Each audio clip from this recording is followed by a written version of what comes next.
Hey guys, Chris Turner here. I told you guys we're going to be bringing you a episode a week about PTSD, how to combat it, and people that's been affiliated with it. Today my guest is Dr. John Mather.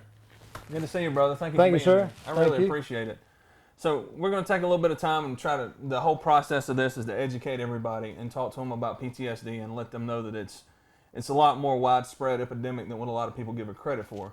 So I kind of want you to just tell us, your background and connection with it, the history behind it, and a little bit about where you come from and how you've been affiliated with it. So, Okay, well, I'm an Army veteran, and I did my time during the Vietnam era at Wall Street Army Medical Center. And once I left there, I did various things. But when I came to Franklin a decade ago, I got involved with a bunch of different things. And then about 4 years ago, I was over there at the Masonic Lodge. I'm not a Mason myself, but we were having a program there from our Church of Society, Tennessee. And the worshipful master came up to me, Nick Gatley, says, "John, we're going to need your help. What's going on?" He said, "Well, 3 of our Masons just committed suicide." I said, "Whoa, what era were they?" He said, "Well, they're all Vietnam era veterans, and we just missed it. We just didn't see it coming. oh wow, So what are you going to do?" I said, "Well, let's think it through what we might do." So at that time, I was going down to the VA and doing compensation pension exams. So I was seeing a lot of veterans. I was not, being an ENT surgeon by training, seeing those with PTSD, but the psychologists would see them and refer them on to me for the rest of their conditions, 82nd Airborne, with ankles and knees and so forth. And of course, more recently, we've had a real problem with the concurrent traumatic brain injury that's gone on with those that have PTSD. So what happened eventually was that we did here in Franklin some open meetings, and I eventually got involved with the Veterans Treatment Court here that Tom Taylor, the judge, runs. And this is the insignia for me being a mentor. And so having gotten more into that in the last year, I found myself like, well, where are all these resources for people, not just veterans? What about the police? What about firemen? What about first responders?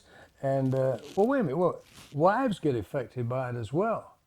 absolutely. So it's a broad issue. Now, we can talk a little more detail about what PTSD is or is not, but maybe that gives you enough background about me. I got you. Uh, where is there any type of medicine that's available for it today? I mean, is there like a history behind it? Where it all started from, and where it gravitates from. Well, the words that used to be used were shell shock and battle fatigue, so it goes way, way back. It's not suddenly something PTSD came from nowhere. There already were hints that these things were going on. In fact, Sir Winston Churchill's physician, Lord Moran, in the First World War was exposed to it. Initially, he thought these were young men or women that were booking it, that they weren't, somehow or another strong enough to do the job, and so they got to wuss out. Well, he finally got the message that this is really a condition. Ultimately, he wrote a book called The Anatomy of Courage, and he tried to get Sir Winston Churchill to write the foreword to it during the Second World War, which he was disinclined to do because he thought it might affect recruitment. But now today, this very book is required reading for every student at Sandhurst, which of course is the equivalent of our West Point. And every person that goes out there as a lieutenant should have read this and understood, not necessarily as an easy diagnosis, but the fatigue of war, the constant bombardment, the notion you've been told to kill, kill, kill, kill, kill. And then besides that, if you're there yourself and your buddy, has been your big buddy, suddenly disappears because he's got a shut out, suddenly you begin to realize that this is a constant stream of things. Now, you asked about treatment, and treatment for PTSD, which I now call PTD, post-traumatic distress, is an across-the-board issue. I mean, take a simple example. Your father died suddenly of a heart attack today. You're going to be distressed, aren't you? Oh yeah. And on top of that, it's going to go on for a few weeks, maybe, the post-traumatic part of it. So we should not think of it being unique to veterans. Veterans are particularly affected by it because of the circumstances in which they have to fight, in Iraq or Afghanistan. Treatment, well, most physicians would say, if you know what's causing things, you can then start finding out what exactly it is going to be the treatment. We don't have a good fix on post-traumatic stress disorder, disease, or post-traumatic distress. We have a feeling it's a neurological condition. We know it's certainly psychological. Then on top of that, if you have other things like as we have in these wars, traumatic brain injury, which compounds the problem, How do you tease it out? Which is the PTSD, which is the TBI, which is not PTSD in the first place, but simply depression. So a lot of careful diagnosis goes on. Well, when you get the diagnosis, treatment in the past has been, okay, rest and relaxation. When you think about the fellows that came back from the Second World War, they had a ship would come back from Europe 2 weeks to come back with their buddies. Then they landed here, and with their buddies, they formed things like the American Legion, the VFW, and the DAV. So they continue to have their buddies around them. Every Friday, or most Fridays, I go over to Costco here in Brentwood. And at 11 o'clock, there is a luncheon hosted there by Costco. Most of the guys there today, and there's a few women as well, they're Vietnam era veterans. Remember what happened at the end of Vietnam? We castigated those people, reviled those people. Many of those veterans actually went up in California, certainly to the mountains of California. And now they're just beginning to come back in their 70s and realize, oh my goodness, really, probably I do have PTSD. And the VA medical centers in California are overwhelmed with trying to take care of those that are coming out of the hills, as it were. Is there treatment?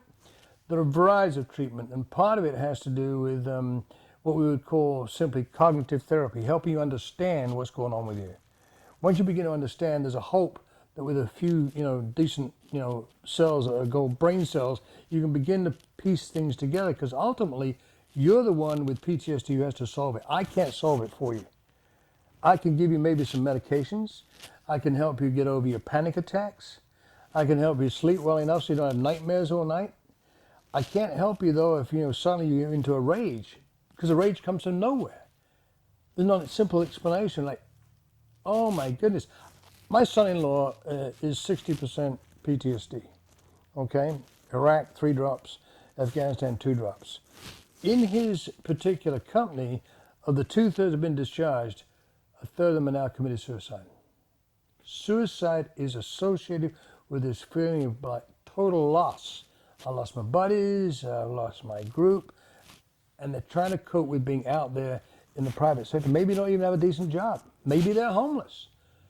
Fair number of our veterans here who are part of the homeless citizens of Nashville, they are certainly with PTSD. Other mental illnesses, yes, alcoholism, drug abuse, because they all tend to go together.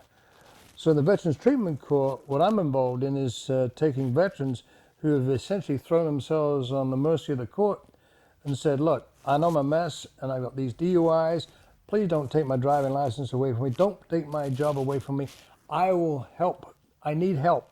So as a mentor in the court, we sit down and we talk with them and joggy them along. But, even then, there's not one solution. We can say, okay, I think equine therapy might help you. Or we can say, maybe you'd like to go and cast, some fly fishing.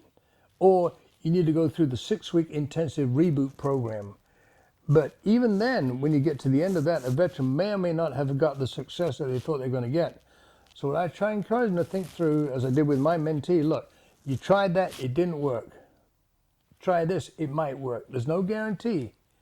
But don't give up on the possibility that there is, in fact, some way in which you get accommodation to your disease process. You may not get a cure, but you've got to come to some accommodation and deal with it so you're effective with your wife, your kids, or whatever it is. Right, and I've talked to a lot of people in my travels. I'm a Marine Corps vet too, so Semper Fi. Semper Fi. And what I've come across, a lot of people told me is, talk about it. Find somebody to talk to about it with, and a lot of people they choose not to talk about it because they think it's going to make them less of a man or a woman. So getting that kind of information, my personal struggles I've had in the past, it's always been really good for me to just talk to somebody about stuff that's been going on in my life. But is there any types of signs or symptoms or anything that anybody could relay to you that, that you might see that, hey, you know what, I really need to treat this guy for PTSD because I see it? Well, there's several features, and not all of them are in the same person, obviously, but somebody who tends to sort of retract themselves from society, somebody gets into comorbidity problems of alcoholism and drugs, somebody who has suddenly got a divorce that seemed to come from nowhere, kids who say dad abuses us, wives who say he kicks the rub out of me at night when he's having his nightmare and I can wake up with bruises in the morning. Rage that comes on from nowhere, a sense that, my goodness, how can I find this place rest, of peace. And people start to articulate that and say, you know, I just can't find a place. There's just no place for me. To the point they say, there's no place for me in this world. Suicide. I'm gone. Well, is every case treated the same, or I mean, is there a cure? Is there a cure for it? Every case is carefully examined as to what really is going to be helpful. Now, we don't have probably enough research that explains, okay, this person has this constellation of symptoms. We know if we apply this, it'll work. It ain't that simple. It's not a one-on-one kind of thing. And it's a question of searching around. Now, some people will find, you know, with their panic attacks and with their anxiety syndrome, you know, Quaalude's enough. That's enough. But some of those medications tends to hide it more. It doesn't get it out of you. I'll just tell you one story. I had a good friend when I was in England, and his dad was in the Second World War. He went to El Alamein, and he had a big battery of 25-pounders. Fred did not talk about his battle fatigue until he's in his 70s.